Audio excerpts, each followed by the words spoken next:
On est aujourd'hui le dimanche 6 mai, on est le 14 Iyar et le cours est pour l'élévation de l'âme de David Kadosh Ben Solika ainsi que de Maurice Kadosh Ben Solika.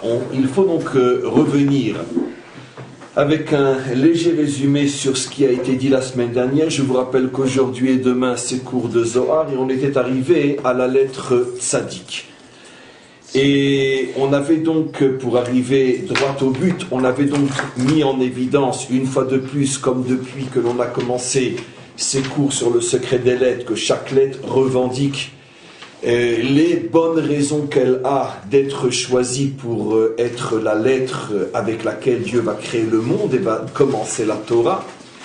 Et chaque lettre avait de bons arguments, chaque lettre a été réfutée, le Tav, le Shin, le Kouf, le Resh, et on est arrivé au Tzadik. On avait expliqué que le Tzadik représente donc la qualité qu'on appelle Yesod.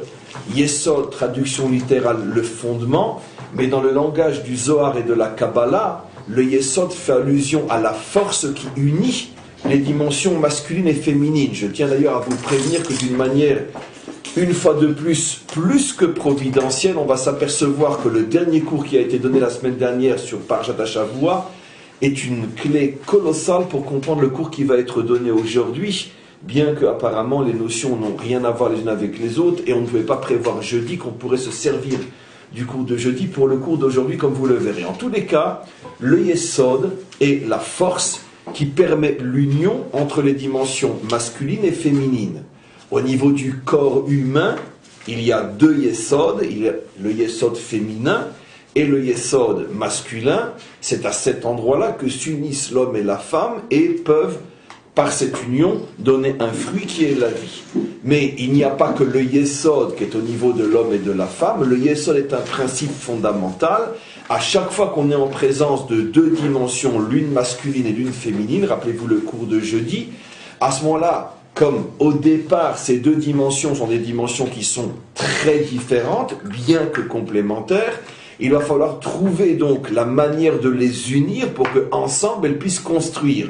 Toute la difficulté est d'unir ces deux dimensions. La capacité d'unir ces deux dimensions s'appelle le Yesod. C'est la raison pour laquelle, de tous les personnages bibliques, le seul qui a eu le mérite de s'appeler Yesod est Yosef, parce que Yosef est l'incarnation parfaite de cette union entre le monde d'en haut et le monde d'en bas, en ce sens que Yosef vit complètement dans le monde d'en bas, dans ce qu'il a de plus matérialiste, de plus grossier, de plus dur et de plus obscur, puisqu'il se trouve en Égypte. Yosef va être confronté aux trois situations fondamentales auxquelles un homme peut être confronté dans cette matérialité. Ces trois épreuves sont la tentation, le plaisir avec la femme de Potiphar, la souffrance, les difficultés avec ses 12 ans passés en prison, et après une autre forme de tentation, l'orgueil, le pouvoir, etc., représenté par le fait qu'il va diriger l'Égypte. C'est d'ailleurs ce à quoi font allusion nos maîtres lorsqu'ils disent que ces trois choses-là correspondent finalement aux trois défauts principaux qui sont l'orgueil, le pouvoir, la tristesse ou le désespoir quand il était en prison, et la passion, la tentation avec la femme de Potiphar. Donc il est complètement investi dans le monde d'en bas, et malgré tout il va arriver à se connecter avec le monde d'en haut, ne pas fauter ni avec la femme de Potiphar, ne pas sombrer dans le désespoir quand il était 12 ans en prison, et de ne pas laisser le pouvoir lui monter à la tête lorsqu'il était vice-roi d'Égypte. En ce sens-là, il incarne le Yesod, ça veut dire l'union parfaite entre les deux dimensions. Rappelez-vous le cours de jeudi, la dimension céleste étant toujours, d'après les codes bibliques, comparée à la dimension masculine, et la dimension terrestre, selon les codes bibliques, est toujours comparée à la dimension féminine. C'est d'ailleurs aussi la raison pour laquelle la première épreuve qu'il va rencontrer en Égypte est précisément une épreuve avec la féminité, la femme, parce que l'Égypte, le monde d'en bas, justement représente la féminité, et c'est ce à quoi fait allusion la Torah lorsqu'elle dit qu'il a été tout de suite agressé par une femme. Je tiens juste à vous rappeler aussi que ce qui est extraordinaire, c'est que des trois mérites immenses qu'a Yosef, le mérite de ne pas avoir fauté avec la femme de Potiphar, le mérite de ne pas être sombré, de ne pas sombrer dans le désespoir en prison, et le mérite de ne pas sombrer dans l'orgueil lorsqu'il prend le pouvoir, de ces trois mérites, le seul des trois que nos maîtres reprennent comme étant le véritable mérite qui va véritablement être retenu quand on parle des qualités de Yosef, c'est le premier, celui de ne pas avoir succombé avec la femme de Potiphar. C'est la raison pour laquelle il est appelé tzaddik, et selon le décodage de nos maîtres, on sait que le tzaddik est celui qui justement tient face à une tentation du genre Potiphar. C'est seulement dans ce genre, on pourrait dire, d'épreuves réussies et surmontées qu'on mérite le titre de tzaddik. Donc on voit bien que c'est des trois épreuves, c'est celle qui a été retenue. Pourquoi ? Parce que bien que l'Égypte, bien évidemment, présente à l'homme ou agresse l'homme de ces trois manières, la tentation, le désespoir, l'orgueil, malgré tout l'épreuve la plus, on pourrait dire la plus typique, la plus intense, la plus typique de Mitzraïm, c'est justement l'épreuve de la tentation. Et c'est la raison pour laquelle c'est la première que la Torah présente dans les trois épreuves que Yosef va devoir traverser. Donc Yosef est encore une fois l'incarnation de cette union entre le masculin et le féminin. Maintenant on comprend donc, je ne sais plus trop, plutôt je sais, mais je n'ai pas envie de ramener tout ce qu'on avait rapporté la semaine dernière, mais en tous les cas, aujourd'hui est un jour nouveau, un cours nouveau, donc on commence avec l'esprit du jour.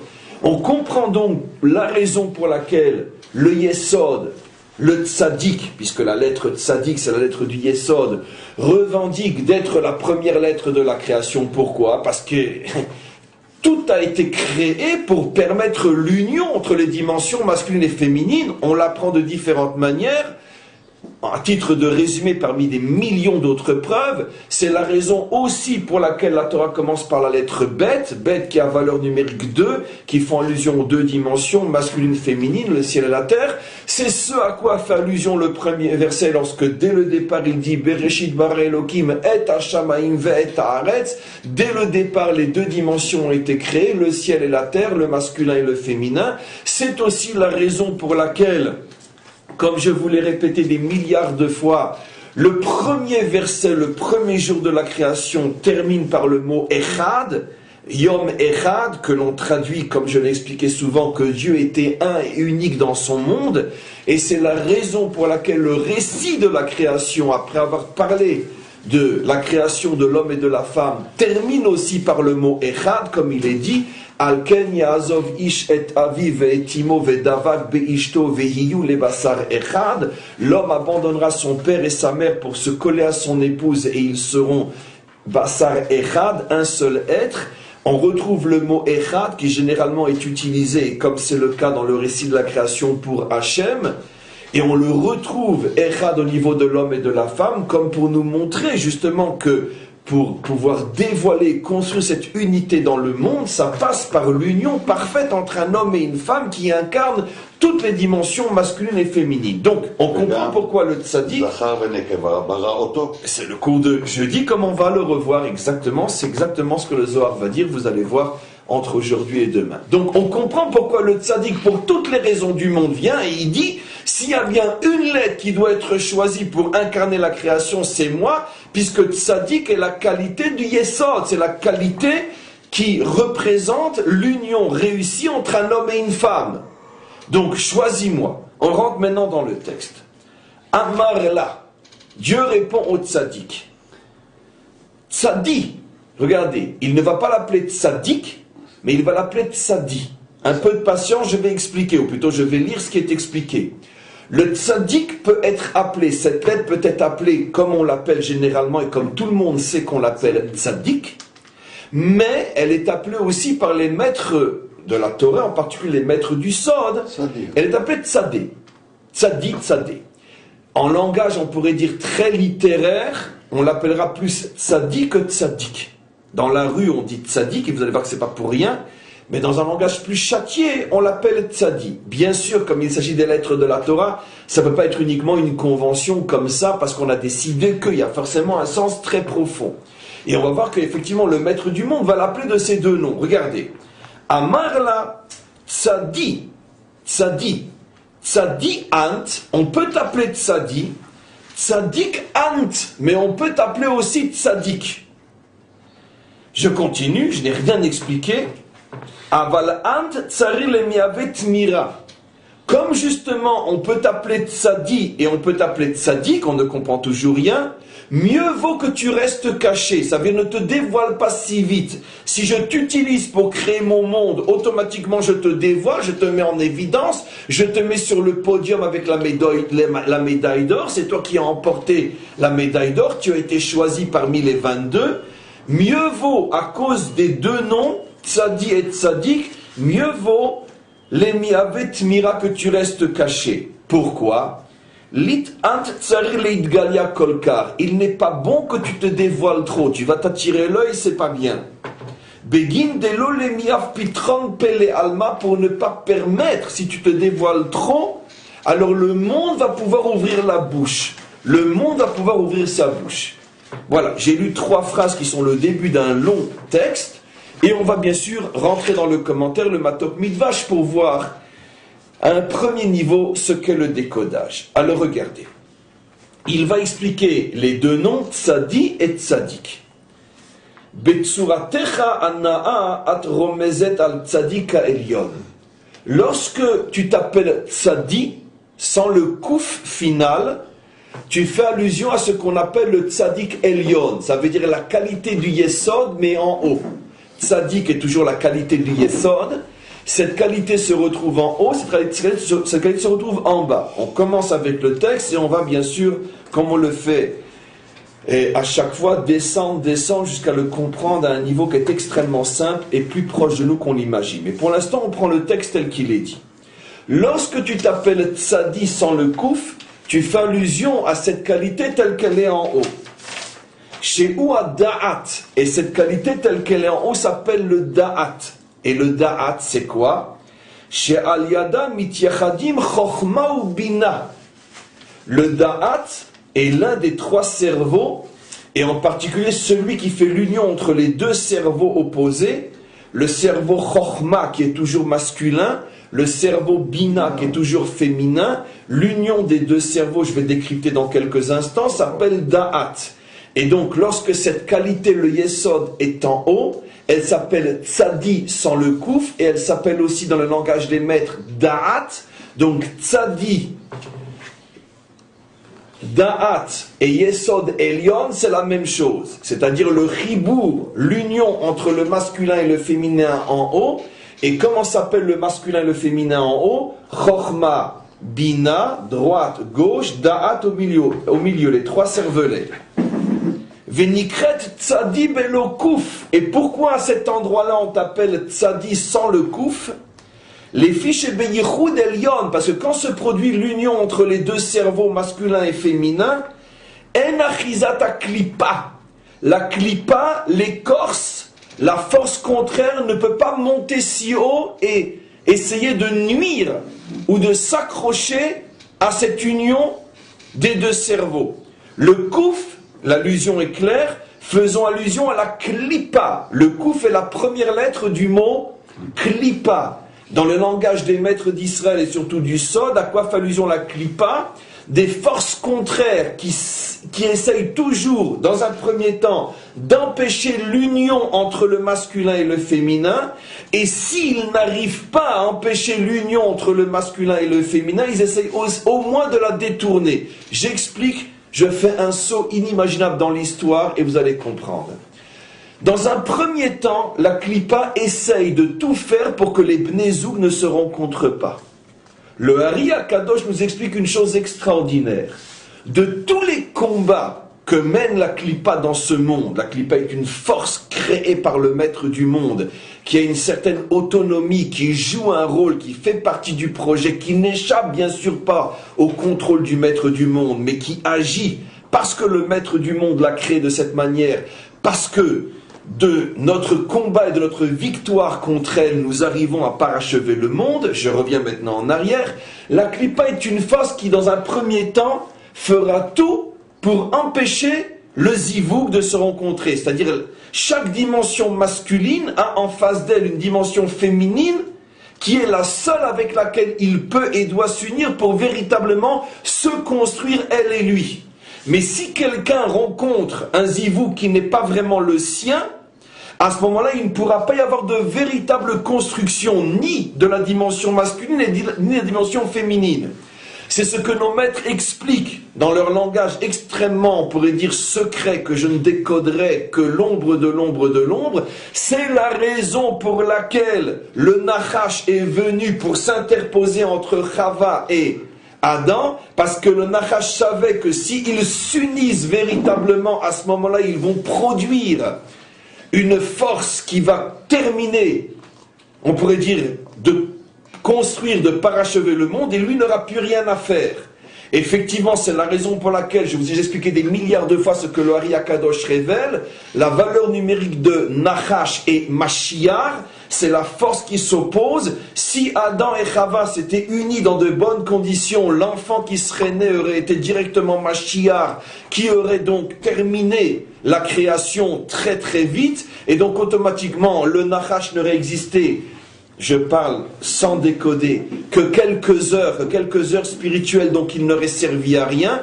Il a compris que toute son existence, toute son histoire dépend justement du fait que le couple n'arrive pas véritablement à s'unir et à se rencontrer comme il se doit. Rappelez-vous tout le cours de jeudi sur cet enfant qui avait un père égyptien et une mère juive. Et donc le Nachash est venu pour s'interposer entre les deux, abîmer l'union, empêcher l'union, et automatiquement, au lieu de Mashiach, c'est Nachash qui a pris le pouvoir. De ce schéma extrêmement non décodé volontairement, parce que je n'ai pas le temps, nos maîtres expliquent, en particulier le Ari Akadosh, que le grand problème d'un homme sur terre et le grand problème d'une femme sur terre, c'est de trouver son vrai zivug. Si j'existe, elle existe forcément quelque part. Et si elle existe, j'existe forcément. Mais le problème, c'est que les forces contraires vont tout faire pour que nous ne puissions pas nous rencontrer, que mon vrai zivug féminin se retrouve avec une dimension masculine qui n'est pas vraiment la sienne, et que moi je me retrouve avec une dimension féminine qui n'est pas vraiment la mienne. Qui c'est qui est le grand gagnant? La Klippa, parce qu'elle sait que deux couples comme ça ne pourront rien produire de véritablement constructif, et automatiquement ils gagnent du temps et l'histoire continue entre parenthèses à lui appartenir. Donc c'est clair que la Klippa va tout faire pour empêcher cette rencontre-là. Où et chez quel personnage biblique on retrouve ce schéma à la perfection? Un homme qui passe son temps à chercher son zivug, et même quand il le trouve, on s'arrange pour qu'il aille ailleurs. Qui? Quoi? Qu'est-ce? Je ne faisais pas allusion à lui, mais c'est 100% juste. C'est-à-dire que je faisais allusion à autre chose, mais ce que vous dites est plus juste que ce que je voulais dire, parce que le premier, c'est pas celui que je voulais dire, c'est Yaakov. Yaakov est le premier modèle de cette difficulté à avoir le zivug. Ici, la Klippa s'appelle Lavan. Qu'est-ce que va faire Lavan? Lavan sait que si Yaakov épouse Rachel dès le départ, et donc les vrais zivugs se retrouvent automatiquement, ce qui va produire est de la dimension messianique Mashiach. Qu'est-ce qu'il fait? Il sait qu'il ne pourra pas empêcher les mariages, mais il essaye de quoi? De les perturber. Il donne Léa avant Rachel. Et donc Léa étant avant Rachel, ça va créer donc tout ce déséquilibre entre l'homme et ses deux femmes, entre ces deux femmes elles-mêmes, entre les enfants Yehuda et Yosef, le schisme, la destruction du premier temple, deuxième temple, et toute l'histoire juive qui est d'une certaine manière boiteuse, le fameux coup qu'il prend à la hanche par l'ange de Esav, toute l'histoire juive qui est boiteuse, justement parce que dès le départ, le zivug était boiteux. Donc Lavan a véritablement introduit dans l'histoire d'Israël un virus que nous portons depuis 3500 ans. Il savait exactement ce qu'il allait faire. Donc effectivement, Yaakov et l'histoire de Rachel et Léa est le modèle fondamental de ce qui va traverser toute l'histoire. Mais ce à quoi je faisais allusion, où on le voit d'une manière encore beaucoup plus dramatique, c'est bien sûr David et ses différentes épouses. Là où ça se voit d'une manière colossale, c'est David et Bathsheba. On n'y est pas encore, on y arrivera dans très peu de temps. nos maîtres disent, et la preuve c'est que l'histoire biblique le prouve, c'est que depuis les 6 jours de la création, ces 2 êtres avaient été créés pour s'unir et faire sortir d'eux le Mashiach, puisque le Mashiach sort précisément des 18 femmes de David, la seule qui a mérité d'être le réceptacle du Mashiach, c'est Bathsheba, ce qui prouve bien qu'elle est, elle, le vrai Zivoug, et ça confirme ce qu'on explique, que quand un homme trouve son vrai Zivoug, il fait sortir une force qui est de la dimension messianique. Mais, donc si c'est son vrai Zivoug, au point que nos maîtres disent qu'elle lui était réservée depuis les 6 jours de la création, comment se fait-il qu'elle se trouve mariée avec un autre? Qu'est-ce qu'elle fait dans la maison d'un autre? Uriah Achiti. La raison est très simple. Pourquoi? À notre niveau, bien sûr. Puisque la Klippa va tout faire pour empêcher cette femme de se retrouver là où elle doit se retrouver, et elle va la donner à un autre. Et donc David va devoir récupérer ce qui est en vérité à lui, et il va le récupérer avec certaines maladresses qui vont faire que, même lorsqu'il la récupérera, et même que l'ayant récupérée, c'est sûr que le Mashiach va sortir d'elle, mais pas tout de suite, comme ça aurait été le cas s'il l'avait eu tout de suite, c'est reporté encore pour dans des siècles. On a cette chose extraordinaire, que dans un premier temps, le Kouf, qui est la Klippa, fait tout pour empêcher David de retrouver Bathsheba. Et même quand il l'a retrouvée, et qu'il ne peut plus empêcher l'union, il va s'arranger pour que l'union soit, on pourrait dire, maladroite, mal faite depuis le départ, pour que les conséquences soient suffisamment graves pour que ce qui doit de toute façon arriver n'arrive pas tout de suite.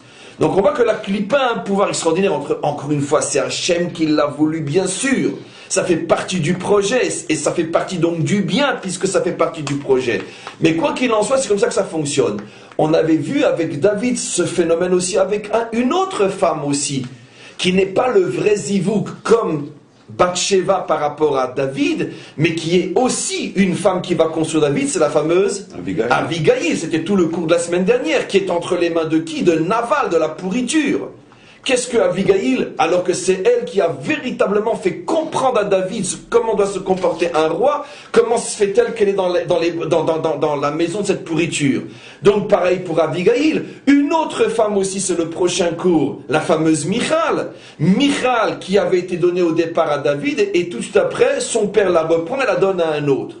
Alors c'est toujours le même phénomène qu'on trouve. Bien évidemment, comme je l'ai expliqué, c'est essentiellement au niveau de Bathsheba et David que véritablement on trouve ce schéma-là à la perfection. La preuve, c'est que de Bathsheba et David que sort le Mashiach, mais un petit peu de quelque chose qui ressemble à cela, on retrouve pratiquement dans tous les mariages de David, qu'à chaque fois, elle se trouve d'abord entre les mains de quelqu'un qui n'est pas du tout son zivoug. Si on applique cette notion-là à l'histoire juive, c'est exactement aussi ce qui se passe à notre niveau. Et les Juifs qui sont en galoute, qui donnent leur intelligence, leur temps, leur savoir, leur être, leur famille à d'autres nations, au lieu de donner ce qu'ils sont et ce qu'ils ont à leur propre peuple, sur leur propre terre, c'est exactement ce phénomène. Ça veut dire que la Klippa capture la féminité d'Israël pour finalement l'utiliser. Et allons plus loin. Et qui le premier, avant même Yaakov, qui a compris le phénomène de capturer et de voler la Bat-Zoug? Abraham et Sarai. Pharaon. C'est le même schéma qui se reproduit après Avimelech. Évidemment. Donc finalement, c'est un sujet que la Torah, on pourrait dire, traite d'une manière allusive ou visible depuis le début. À chaque fois, la féminité est capturée pour empêcher les deux dimensions de se retrouver et construire véritablement. Et c'est ce que Pharaon a dit. Il dit à ses serviteurs, vous jetterez les mâles dans l'eau et vous ferez vivre les filles. Tous les commentaires posent la question, c'est une répétition idiote. Et, enfin, pas idiote dans le sens inutile dans la Torah, excusez-moi. Si le verset avait dit uniquement vous tuerez les garçons et s'était arrêté là, tout le monde aurait compris qu'automatiquement les filles vont vivre. Donc pourquoi insister pour dire les filles vont vivre? Parce qu'il avait deux intentions.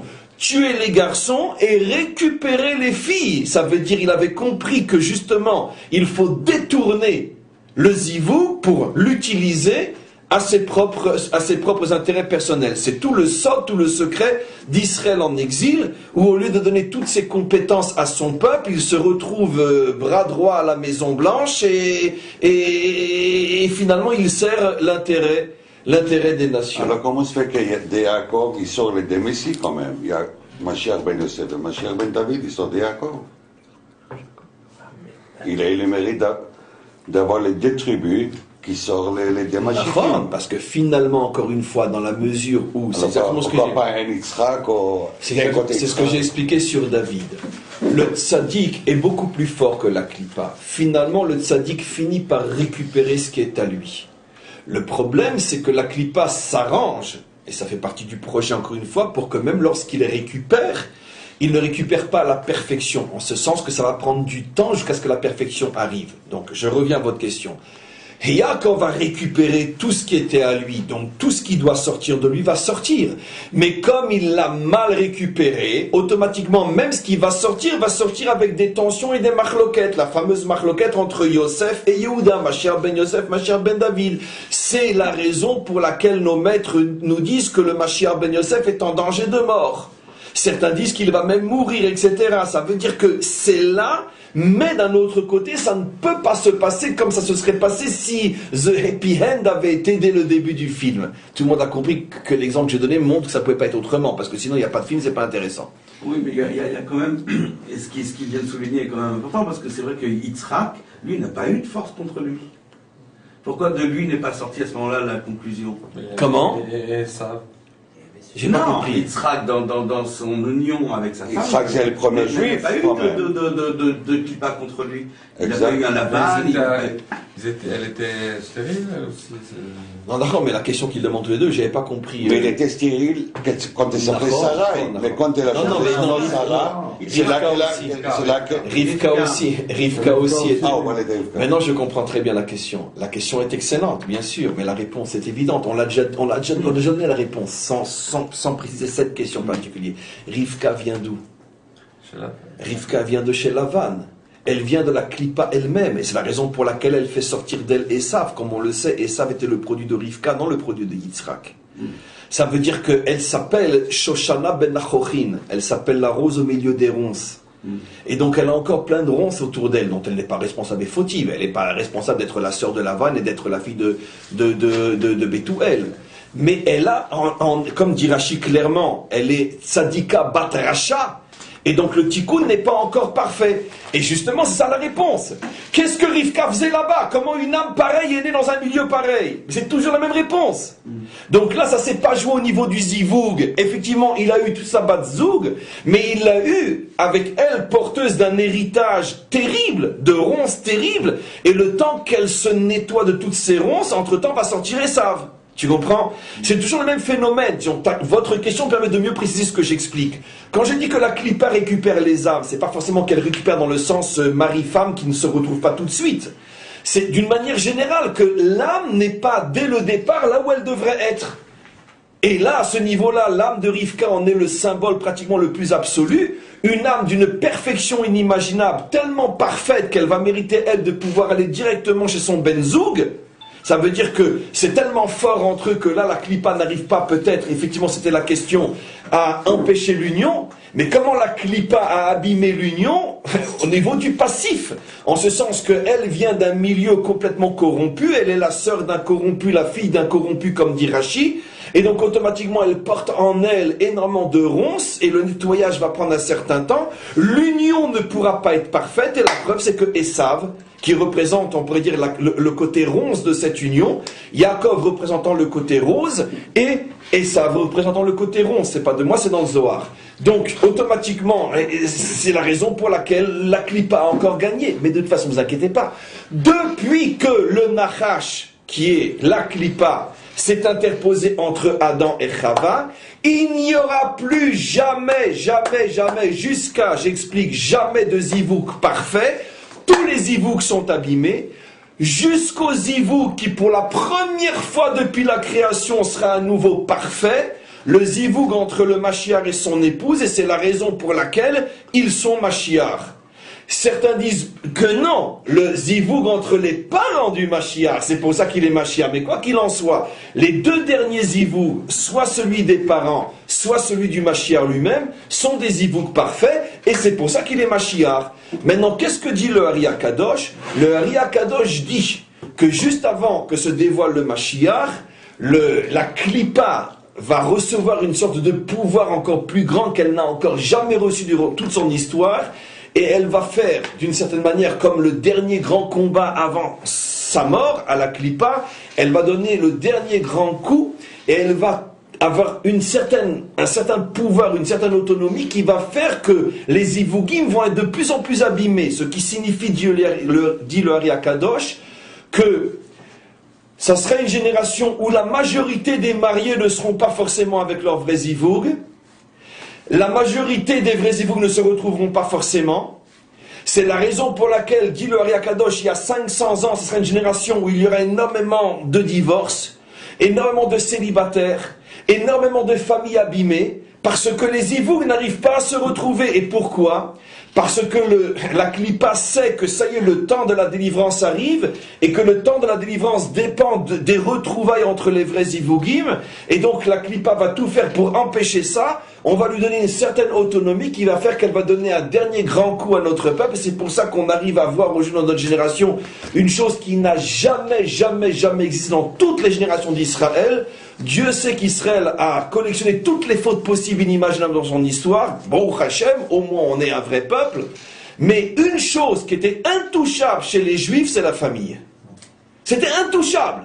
Intouchable. Le père, la mère, les enfants, c'était intouchable. On est depuis 60 ans dans une situation unique et complètement nouvelle dans notre histoire, où la famille elle-même se disloque complètement. On n'a jamais vu ça dans notre histoire, à part toutes les raisons de la modernité qui sont absolument évidentes. Mais il y a des raisons beaucoup plus profondes, telles que le Ari HaKadosh nous l'explique. C'est parce que c'est la preuve qu'on est véritablement juste avant la délivrance finale, et la Klippa fait tout pour empêcher les Zivugim de se former. Mais le Ari HaKadosh conclut et dit, en vérité, la Klippa, c'est comme une sangsue, ou comme, on pourrait donner un exemple qui est plus proche de nous, c'est comme un moustique ou une abeille. Le temps qu'il pique ou qu'il prend, finalement, il en meurt. Ça veut dire que finalement, ce qu'il prend, c'est avec ça qu'il se tue. Ça veut dire que c'est comme si on nourrissait la Klippa pendant quelques décennies, puis après elle va en crever, elle va lâcher prise, et Israël va se reconstruire. C'est le fameux couple messianique, soit au niveau des parents, soit au niveau des enfants. Juste oui. Sans vous interrompre longtemps, pour répondre plus sur le fond, même s'il semble que le couple Rivka-Yitzhak ait été moins altéré par une union parfaite, etc., en fait, il a produit Esav qui est, par rapport au cours que vous avez donné jeudi, est encore pire, on pourrait dire, que Ishmaël, parce que c'est du côté du féminin, du spirituel, ou du masculin, pardon, qu'il pêche, puisque d'Esav va arriver la grande contestation du nouvel Israël, du christianisme, c'est-à-dire que c'est au niveau du masculin qu'il va remettre en cause tout Israël, toute la Yahadout. Pire que Ishmaël qui remettait en cause que la terre. Que la dimension féminine, absolument. Absolument. Donc c'est encore plus pernicieux, c'est ça que je veux dire. Oui, parce qu'au départ, les scories qui se trouvent chez Rivka, qui proviennent de Lavan, l'homme en blanc, et plein de grâce. Et donc il faut faire très attention à l'homme en blanc, absolument. Soit l'homme en blanc, soit à sa maison. De toute façon, tout ce qui est blanc est très dangereux pour Israël. Quoi qu'il en soit, on continue maintenant. Alors maintenant, regardez. Il y a quand même une il lui dit pour Esav aussi dans la Torah. Comment? Il y a quand même une bénédiction pour Esav dans la Torah. Nahon, bien sûr, la bénédiction terrestre, et il est récupéré. Et ce que tu dis est tellement juste que aujourd'hui c'est Pessar Sheni, qui est aussi la Iloula de Rabbi Meir, l'un des plus grands maîtres d'Israël, et qui est un converti, ou plutôt un fils de converti de la lignée de César, puisque Rabbi Meir vient du frère de Néron. Et donc l'un des plus grands maîtres d'Israël, qui est donc issu de la famille la plus ennemie d'Israël dans le monde d'Esav, puisque c'est la famille des Césars, dans le contexte de l'époque. Donc évidemment que Esav a reçu une bénédiction, et évidemment qu'il est récupéré, mais comme toute chose, on pourrait dire comme toute étincelle qui est enfuie au plus profond de la Klippa, plus l'étincelle est forte et plus la Klippa est forte. Parce que pour pouvoir récupérer un Rabbi Meir, combien d'enfants on a donné dans leur four, pardon. Et donc Esav est en soi une clipa monstrueuse, abominable, mais comme toutes les clipotes monstrueuses et abominables, elle contient, prisonnière, je précise, des étincelles de lumière. Ces étincelles de lumière, lorsqu'elles sont récupérées par Israël, par le biais de la conversion, à ce moment-là se mettent à briller des fois plus encore que les propres âmes d'Israël qui sont Israël depuis le départ. C'est la raison pour laquelle le plus grand de tous les maîtres d'Israël qu'on appelait Rabbi Meir, le maître de la lumière, était précisément un descendant de convertis de Esav. La lumière est à la hauteur de la clipa. Mais on n'a jamais vu dans l'histoire d'Israël, ni biblique ni post-biblique, qu'on nous présente Esav comme quelqu'un qui peut briller en tant que tel à l'extérieur d'Israël. Quand Esav est à l'extérieur d'Israël, il n'est pour nous qu'une monstruosité. Lorsque Esav nous redonne les étincelles qu'il avait volées, à ce moment-là, à l'intérieur d'Israël, ce qui vient d'Esav peut briller comme aucune autre âme juive est capable de briller. Donc, on revient maintenant à ce qui est expliqué. Hachem dit au Yesod, quand tu t'appelles Tzadi sans le Kouf, à ce moment-là tu incarnes l'union. Regardez, les filles, donc Venikret Tzadi Belo Kouf, tu es Tzadi sans le Kouf, les filles. Et pourquoi? Pourquoi le Tzadi fait allusion à un Yesod propre, sans Klipa, donc une union parfaite entre le masculin et le féminin? Les filles chez Beyichud Elion, parce que comme ça fait allusion à l'union en haut, et alors, En Achizata Klipa, la Klipa ne peut pas attaquer si haut, Aremuza Beot Kouf, la Klipa qui fait allusion au Kouf. Pourquoi, dit-il? Parce que chez Aliyada Meyardim Chochma ou Bina, parce que cette union est celle de Chochma et Bina. Je continue un petit peu, et après j'explique, ou je commence parce qu'on ne pourra pas tout terminer aujourd'hui. Vetzadik ant, et quand appelles-tu tzadik avec un kouf, qui fait allusion qu'au niveau de l'union intervient la klipa qui veut essayer d'abîmer ou d'empêcher l'union, va l'aider bituyot tzadik chez imilat kouf, aromezet al tzadik atarton.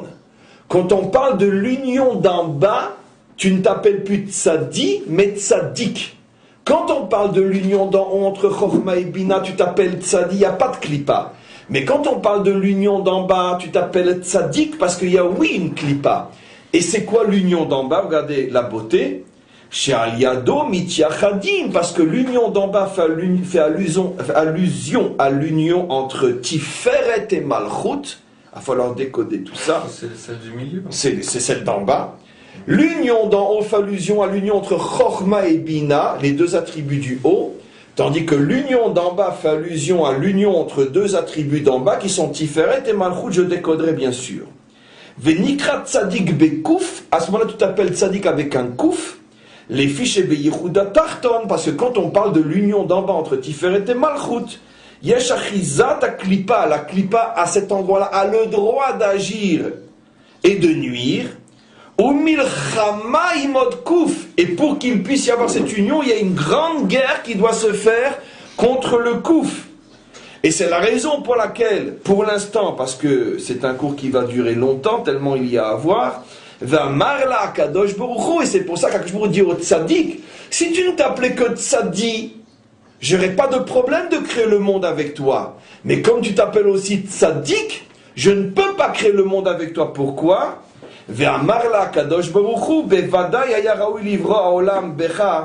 C'est sûr que tu as raison qu'on aurait dû créer le monde avec toi parce que tu représentes l'union, et l'union est le but de toute la création. Ce jour-là Dieu sera un, l'union est le drapeau d'Israël. Malgré tout,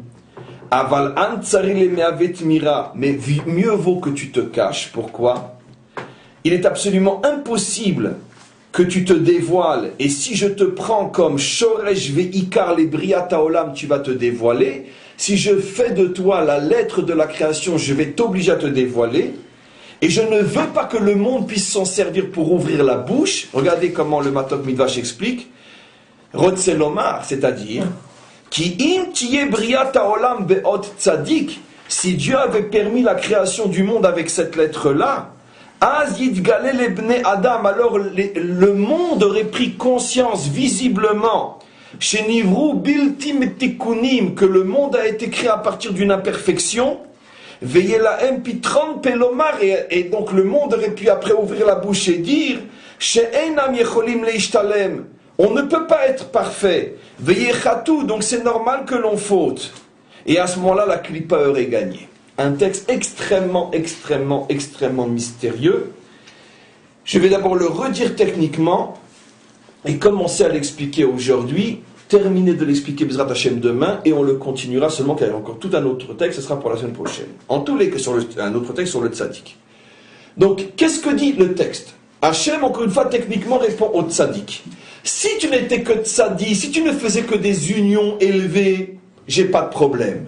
Mais comme tu dois aussi faire des unions, on pourrait dire inférieures, et au niveau de ces unions inférieures, là est tout le problème de la klipa qui veut empêcher et qui oblige à un combat énorme qui n'est pas du tout gagné d'avance. Je préfère ne pas mettre en évidence ce que tu représentes, parce que sinon, le monde va prendre conscience à quel point il patauge dans l'imperfection, et le monde se servira de ce dévoilement d'imperfection pour dire mais qu'est-ce que Dieu veut de nous? C'est impossible qu'on arrive à se parfaire, donc il nous laisse tranquille, et il est interdit d'interdire, et il ne faut pas refouler, laissez-vous vivre. Donc, le texte fait allusion à des notions qui sont en avance sur notre modernité, et quand on décrypte un petit peu ce genre de texte, on arrive, je dirais pas on n'arrive pas à comprendre, mais on est bouleversé une fois de plus en se rendant compte à quel point nos maîtres étaient des prophètes qui ont été capables de devancer les aspects les plus récents, les plus modernes de notre modernité, et comment dans leur langage complètement parabolique et caché, ils faisaient à des notions inimaginables. En tous les cas, on est encore loin de ce décryptage-là, on va commencer. Je vous ai dit tout à l'heure que, d'une manière tout à fait providentielle, je n'ai pas fait exprès, comme vous le savez, puisque ce cours c'est celui qu'on devait faire, on ne l'a pas choisi comme continuité de celui de jeudi. C'est là où on s'était arrêté avant même de faire le cours de jeudi. Dans le cours de jeudi, on a mis en évidence une notion extraordinaire, qui était la revendication de cet homme, et l'une des raisons pour lesquelles il s'est révolté. Rappelez-vous ce qu'on a expliqué. Sa révolte, je ne vais pas bien sûr refaire tout le cours, mais sa révolte reposait sur un argument au niveau duquel il avait parfaitement raison, sauf qu'il avait complètement tort. Parfaitement raison parce qu'au niveau de la logique, tous ces arguments étaient fondés, c'est lui qui avait raison, mais complètement tort parce que il y a des fois, comme on le sait, des arguments qui sont justes, mais malgré tout ils sont faux, parce que le moment où ils sont avancés, ou l'endroit où ils sont avancés, ne correspond pas. Donnons un exemple extrêmement simple pour que vous compreniez. Je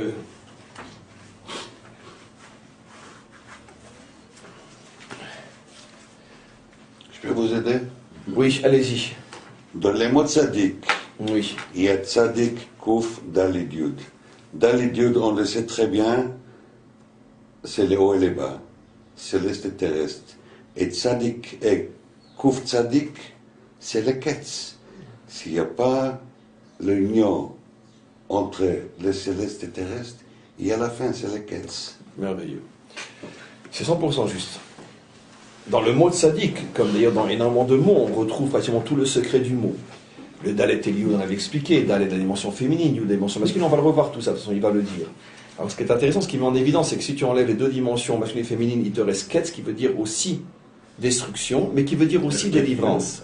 Ça veut dire les deux. Ketz kol basar, destruction, Ketz hayamin, délivrance. Ça veut dire que les deux sont vrais. La délivrance dépend de l'union entre le Dalet et le Yud, et si tu enlèves le Dalet et le Yud, tu as la destruction. Maintenant revenons. Donnons un exemple que j'avais déjà rapporté, que les maîtres du Talmud rapportent. Un homme doit avoir une émouna absolue, en ce sens que tout ce qui se passe dans ce monde est pour le bien. Mais malgré tout, nos maîtres disent il est interdit des fois de dire la vérité dans un moment où on ne peut pas t'entendre. C'est ce que disait Hillel. De la même manière, je traduirais directement en français, que c'est un devoir de dire ce qui peut être entendu, c'est un devoir de ne pas dire ce qui ne peut pas être entendu. Si quelqu'un est endeuillé, il est en train de pleurer un défunt, etc., et puis tu as dit, je ne comprends pas pourquoi tu pleures, tu devrais savoir que tout est pour le bien, tout ce que fait Hachem a un sens, et un jour tu comprendras que finalement, il fallait passer par là. Si tu lui parles ce langage-là à ce moment-là, tu dis la vérité, mais en fait c'est un crime. Pourquoi? Parce que c'est pas l'endroit, c'est pas la personne, c'est pas le moment pour le dire. Peut-être dans 5 ans, dans 10 ans, lorsque il aura complètement intégré ce qui lui est arrivé, alors tu pourras lui expliquer plus profondément le sens de la vie, la hashgacha pratique, etc. Mais il y a des moments où il vaut mieux se taire, et parler s'appelle en vérité une calomnie. Nos maîtres disent que tout celui qui essaye de réconforter un endeuillé par ce genre de discours, non seulement il ne glorifie pas Dieu, disent nos maîtres, mais en vérité il le maudit. Pourquoi? Parce que il entraîne sa malédiction. Les gens vont dire, alors si c'est ça Dieu, ça ne m'intéresse pas. Donc, c'est un exemple, je ne sais pas pourquoi celui-là m'est venu, mais en tout cas c'est un exemple. Exactement de la même manière, tout ce qu'a dit cet homme était juste, mais dans cet endroit c'était faux, et j'explique. Je vais maintenant vous réexpliquer tout ce qui a été dit, mais d'une autre manière, et pas celle que j'ai évoquée jeudi, puisque Shivim Panim la Torah est infinie, et le même sujet, on peut l'expliquer à chaque fois selon une facette nouvelle. Rappelons-nous quel était l'argument. L'argument était que lui disait, il n'y a pas de raison de provoquer un miracle lorsque ce n'est pas nécessaire.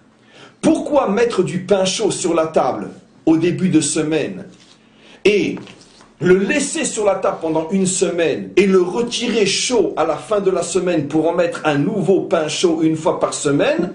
Et la raison pour laquelle le pain est resté chaud, c'est parce que Dieu a fait un miracle, pour montrer que de toute façon il peut laisser le pain chaud comme à la première seconde qu'il vient de sortir du four.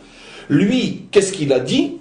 Ce n'est pas une manière juste de vivre sa relation avec Hachem. Hachem a demandé à l'homme de s'investir, de faire les choses par lui-même, simplement que quand on n'a pas d'autre choix possible, alors on a le droit, même le devoir, l'ismor à la naisse, de se reposer sur le miracle. C'est la raison pour laquelle on avait expliqué qu'il ne voyait absolument pas d'un mauvais œil le fait qu'il y ait du pain qui vienne du ciel, le fait que l'eau sorte du rocher, le fait que la mer se soit ouverte et le fait que les nuées les protégeaient, parce que dans le désert, il n'y avait pas d'autre choix que l'intervention divine. À ces niveaux-là, l'homme ne peut pas labourer et faire sortir du pain dans le désert, il n'y a pas de réserve d'eau dans le désert, et s'il n'est pas protégé par les ananimes, comment vont-ils tenir les femmes, les enfants à 50 degrés sous le soleil dans le Sinaï? Ils vont tous faire une itiapshut, comment on dit une itiapshut? Une déshydratation, ça séché. Donc, dans la mesure où c'est Hachem qui nous a mis lui dans cette situation-là, à plus faisant lui qui nous demande d'y rester pendant 40 ans, c'est tout à fait normal qu'il nous fasse des miracles. À ce niveau-là, il n'y a pas de problème. Mais le pain chaud pendant une semaine, c'est complètement contraire à l'esprit de la Yahadout, puisque à partir du moment où c'est tout à fait normal d'honorer un roi en lui faisant tous les jours des petits pains chauds sortis du four à l'instant, pourquoi le provoque-t-on en lui disant « fais un miracle, on met du pain, on ne le changera que dans une semaine, et si tu veux qu'il reste chaud, fais un miracle ».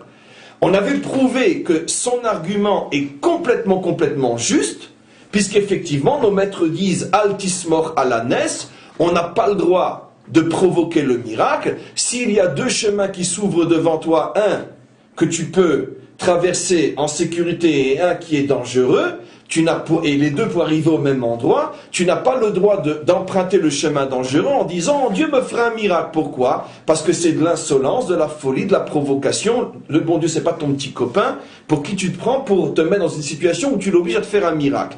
Donc c'était son argument. Le problème, c'est qu'il a raison. Alors pourquoi malgré tout cet argument a été repoussé?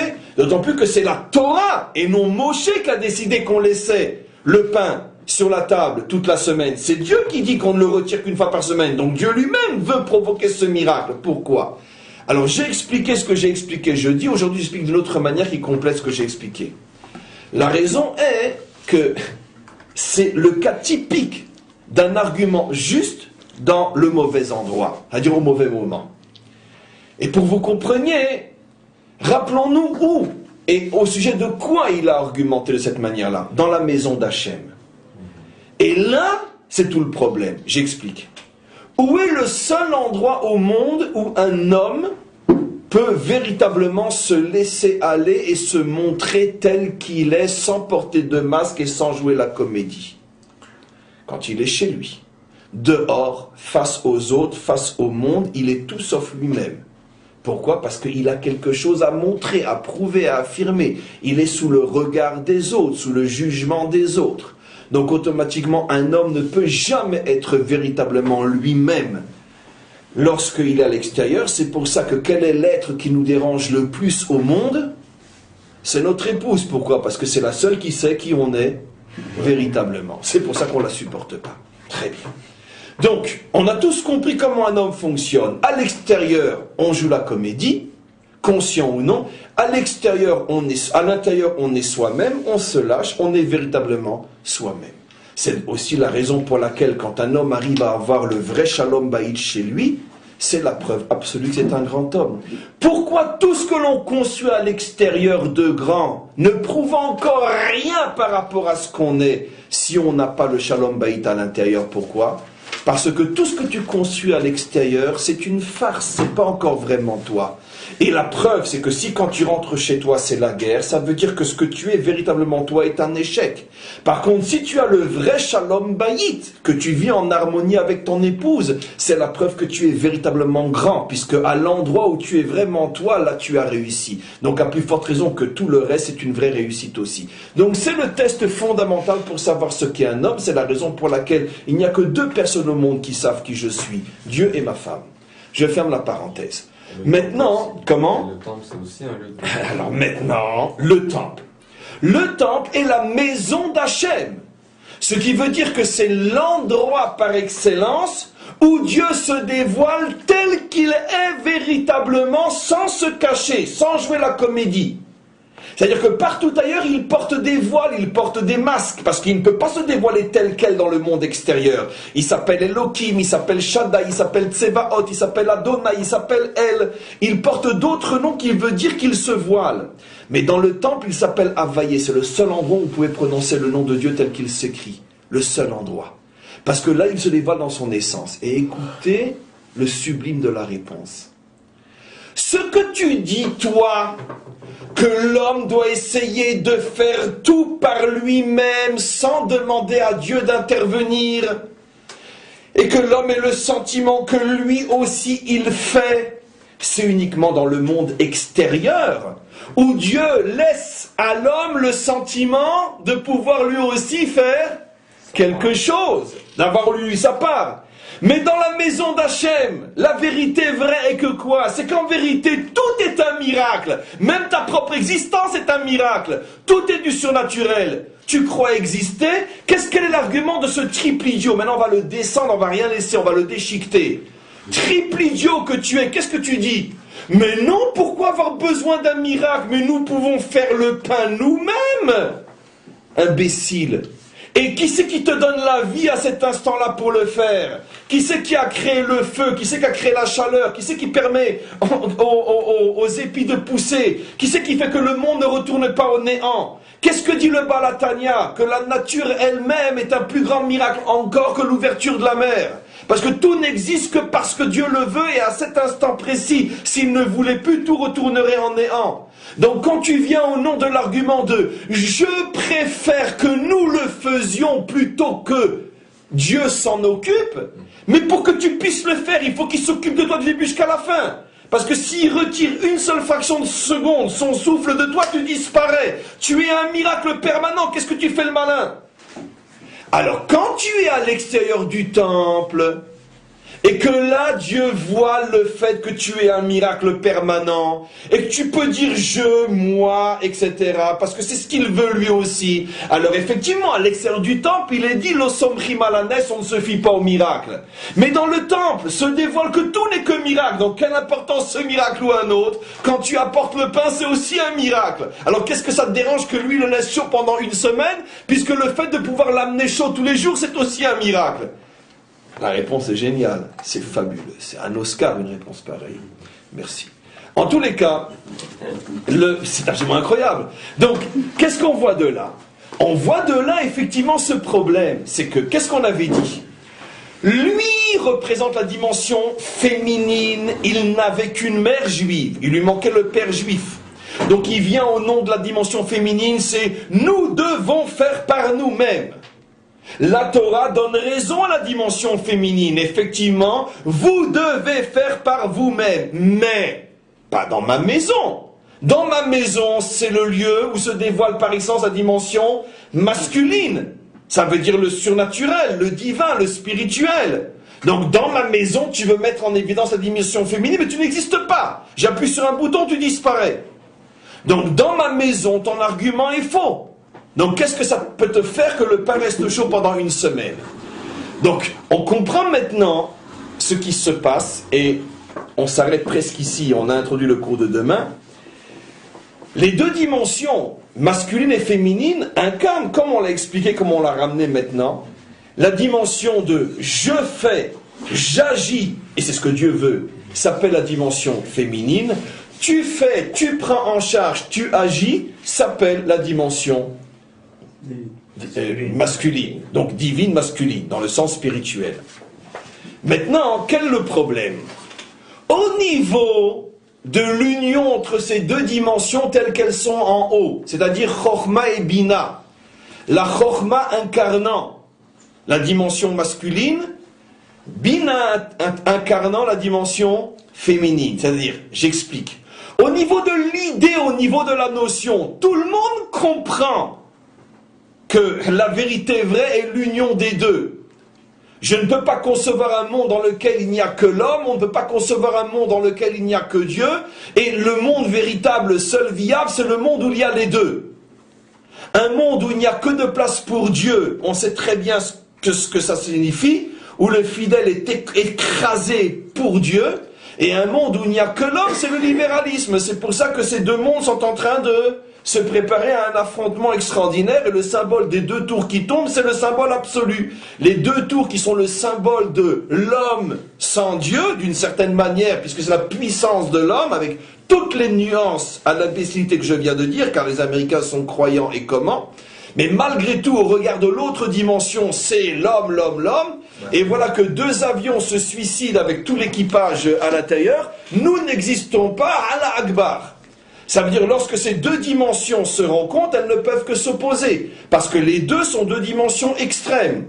Pour l'une, c'est l'homme qui s'élève avec la tête dans le ciel, ça vous fait penser à la tour, bien sûr, de Babel, bien évidemment, et l'autre, c'est il n'y en a que pour Dieu. Alors quand celui qui vient au nom de il n'y en a que pour Dieu, Allah Akbar, et il s'oppose forcément à celui qui dit qu'il n'y en a que pour l'homme. Donc ça c'est le symbole. Tout le monde comprend au niveau de l'idée que et l'un et l'autre représentent l'imperfection. Ça veut dire une perfection à laquelle il manque quelque chose. Les deux ont raison, parce qu'il peut y avoir de monde sans Dieu, il peut y avoir de monde sans homme, mais les deux ont tort, parce que l'homme ou que Dieu, c'est la catastrophe. Donc c'est ce que Hachem répond aux tzaddik. Au niveau de l'idée, le monde est pavé de bonnes intentions. Au niveau de l'idée, il n'y a pas de problème. Tout le monde comprend qu'il faut l'union entre Chokhma et Bina. En tout cas, tout le monde d'honnête comprend. Parce que la majorité ne sont pas honnêtes et ne veulent pas comprendre.